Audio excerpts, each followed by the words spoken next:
So இங்கே வந்து நான் பார்த்த ஜாதகங்களில் இது வந்து எனக்கு ரொம்ப மறக்க முடியாத ஒரு ஜாதகம் அப்படின்னு சொல்லலாம்.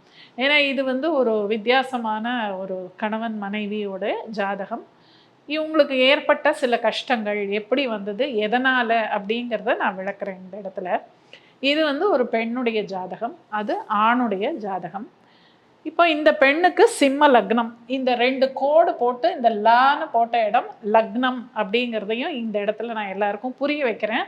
பிகாஸ் அவங்கவுங்க ஜாதகத்தில் லக்னம் எங்கே அப்படின்னு அவங்களுக்கு தெரியறதில்ல. இந்த மாதிரி ரெட்டை கோடு போட்டு லான்னு போட்டிருக்கோம். இங்கிலீஷில் இருந்ததுன்னா எல்ஏஜின்னு இருக்கும், இல்லை ஏஎஸ்சி அசெண்டன்ட் அப்படின்னு இருக்கும். இப்போ இவங்களுக்கு வந்து சிம்ம லக்னம்.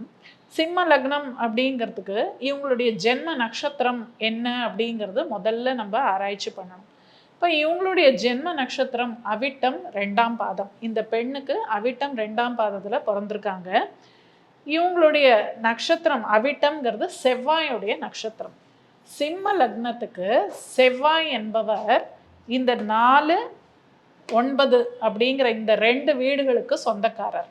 இவங்க ஜாதகத்தை பார்த்த உடனே சொல்லலாம் இவங்களுக்கு 2வது திருமண அமைப்பு இருக்கு அப்படிங்கிறத சொல்லிடலாம்.